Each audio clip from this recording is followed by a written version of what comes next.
afternoon, everyone. And you might be wondering, what am I doing dancing on to that and dressed like this? It will explain itself. I'd like to start with a question. Raise your hand if you've ever heard the saying, you don't know what you don't know. So, I'm going to take you back to 1964. I know, ancient history, long time ago. And most of you probably weren't even born yet. But 1964 sees me, 5-year-old, arriving in Britain with my mum, my brother, and my sister to join my dad, who was already here. Now, home was fine. Punjabi dress, Punjabi food, speaking Punjabi, no problem. Then there was this other place called school. Now, school had a uniform, navy blue skirt, blue jumper, and the food. The food was terrible. It was so bland, you couldn't taste it. Oh. The language, now that was weird, because I couldn't understand it. And a lot of my young years were spent with, and I'm like, well, I can speak, but I can't speak this. And so the one thing that really struck me was the culture, because the culture came to a head for me as I turned 15. So I'm going to fast forward 10 years, and I'm 15 coming up to my 16th birthday. So maybe, I don't know if you remember when you were nearly 16 or 16, and maybe you were reading the Ouija board like Kay. Or maybe you were just getting dressed up to go out and have a really good time on the town. And some of my friends, because back then you could start work at 16, had already left school to start work. But here I am in the living room of our house in Leamington, and to my left there are the sash windows that overlook the back garden with all the apple trees. And in front of me is our once open fireplace that now has that ubiquitous gas fire with the 4 rings in it. And just here we have the massive TV. When I say massive, it's in a big wooden cabinet and the TV's that big. Yes? And there stands my dad. He's a bit like Michael Caine back in the day, the Indian version. But he's not very as tall as Michael Caine. What do you mean, what do I want to learn English for, Dad? What do you mean, why do I want to be educated? Of course I want to be educated. I want to get a job.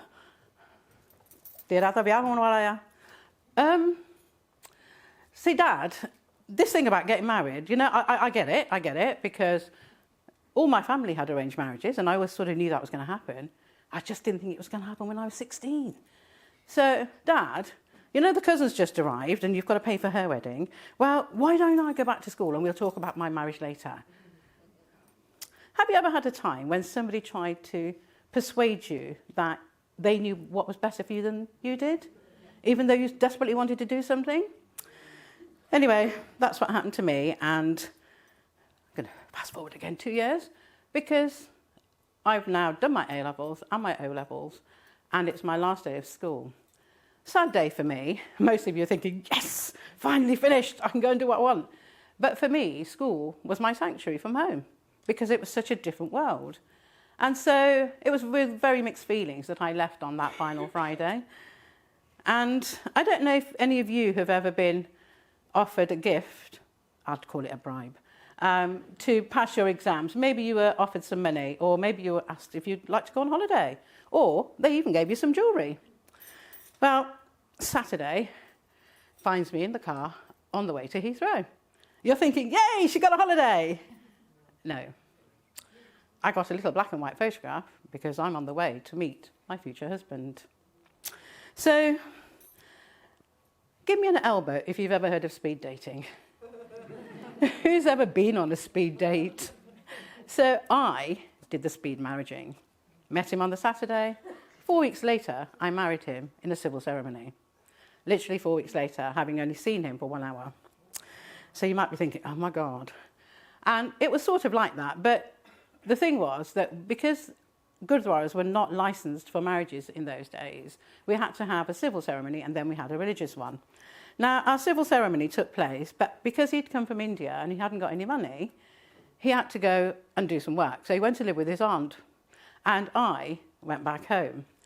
Now, I went to work for a very, very famous supermarket, and this is the what you don't know that you don't know, because when I started there, I didn't know that if you had A levels and O levels, you could actually go onto the supermarket's management training program.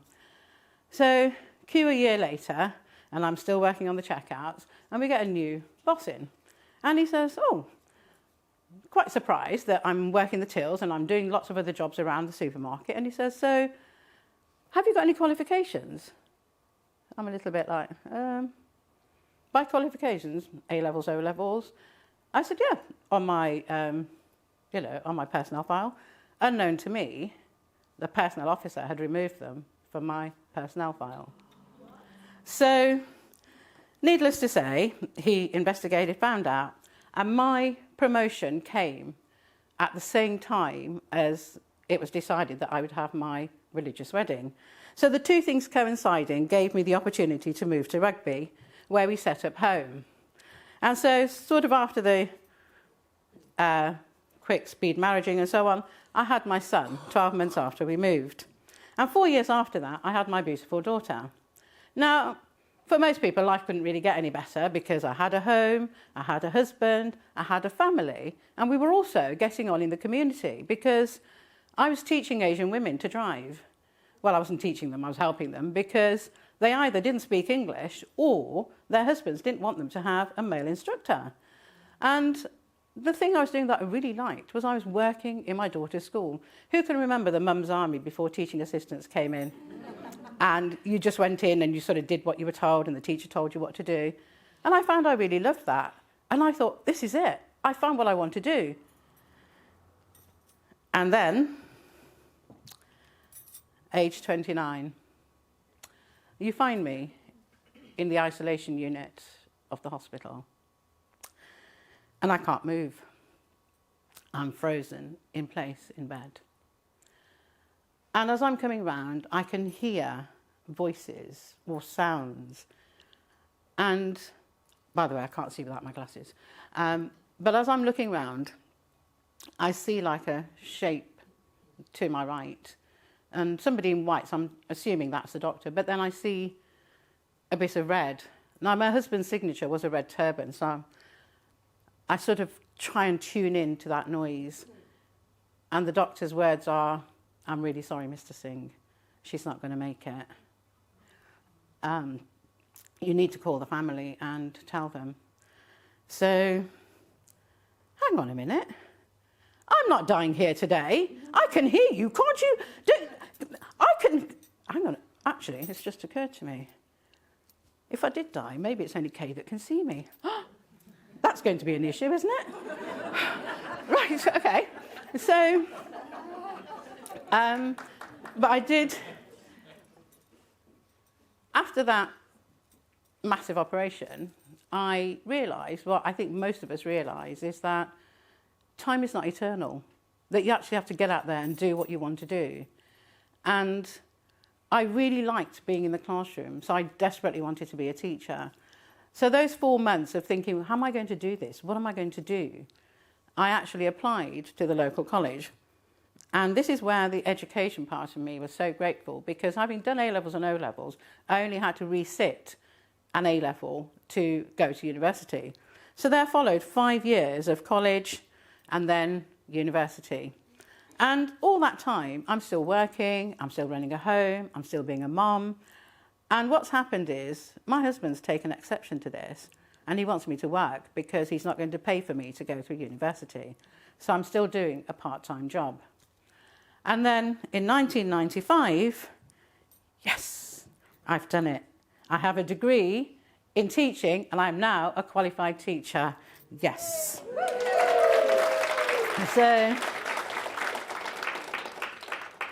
as you say, every good thing has something that knocks it back slightly, but that's another story, because my success actually meant that my marriage went on the rocks, but as I say, that's another story. And so from 1995 to 2006, I had a fantastic time. Absolutely loved the job that I was doing, love being with the kids, going into school. And I know you hear all those sad stories about school these days, but I actually love being in the classroom. I'm still an active teacher, so I still teach.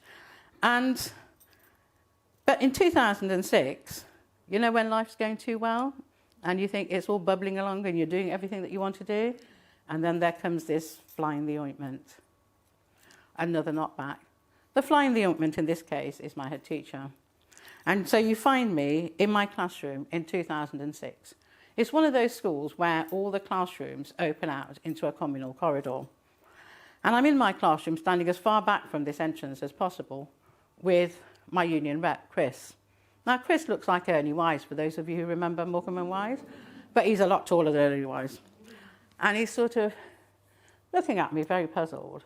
So, Avie, I don't get this. On the way up here, I'm thinking, so you can't manage a classroom, you don't know how to teach, you're not behaviour managing, and you can't get on with the adults in your room? Well, he says, I've spent 2 minutes with your head. And you know what, Avie? The problem is not you. Now, I'm confused because have you ever done a job where you thought you were doing really, really well and everything was going great, and then you suddenly find out that the people around you don't think you're actually doing that fantastic a job? So Chris persuades me to become a union rep because there aren't that many women who are union reps, and there are even fewer who are Asian women reps. And so I'm a bit dubious because I love my teaching. So I step in and I do the odd leading a workshop here, going to a meeting there, going to a conference to find out what it is that we actually do. And then in 2013, I take that step to become a union caseworker. Now, for those of you that don't know, a caseworker goes in when somebody needs help, needs support, and you go and find out. It's a bit like what Chris did for me. And this is where the you don't know what you don't know came into full force with me, because it became obvious that there was far too much casework. And actually, the union only touches the surface, because we're dealing with individuals, we're dealing with people's emotions, their feelings. And quite often, the union only comes in at that point where you've decided you've had enough, and they take you in. And they'll come and represent you at a meeting, but nobody actually asks you, how are you? What did you do? How are you feeling now? And for me, that was really wrong. So since 2013, I've been developing my own program. I was going to say, being tiny, you know, I would do that, but I'd fall off the stage there. So I devised my program called the Putting It to the Test program. I know what you're thinking. Test? Again? Don't you teachers ever get fed up with tests? Well, I'm telling you now. Unfortunately, teacher, it's sort of in the mindset. So I want you to look at the word test, and I want you to write down T-E-S-T on your piece of paper. The T stands for trust, because when you are being told you can't do what you thought you could do, you lose trust. You lose trust in yourself. You lose trust in the people around you to actually support you to do the job that you want to do. And then you find that you're actually not trusting any situation that you're in. So after trust, we have E for explore. And this is where I ask people, what is it they want? Where are they going? What do they think they need right now? And so I do a lot of work with the people that I support. Usually it's women, but now I'm sort of trying to organise it so that I'm helping younger women, because it's, you know, you get to that point where you want to give back. And so the idea of exploring where you might be, what is it you could do, and how could you get there? And then S is for speech. Now, I'd like you to indulge me for a moment. Sorry, Jane? Yeah. Could I have a book? Aha. I have my beautiful assistant. So I'd like you to indulge me for a moment while we talk about speech. And the reason speech is important to me is because, do you remember 1964 and me coming to England with no word of English? So throughout my life, that idea of communication has been a massive impact on me and how I live my life. And as a teacher, I can tell you that what you say and how you say actually matters, because you can say one word and totally destroy a person's confidence or even a child's life, and I'm not exaggerating when I say that. You remember the times when somebody told you you can't do that and it sticks in your head, rather than, yes, you can do that, okay? So as I was growing up, my mother didn't speak English, and so I ended up writing everything down that I was feeling. And all those writings have culminated finally in this, a book called From Her to Me, A Journey of Self-Realisation. Because up until 2006, believe it or not, I was quite often referred to as her. Because people either couldn't say my name or they just said, oh, it's her. She's in the staff room, she'll do it.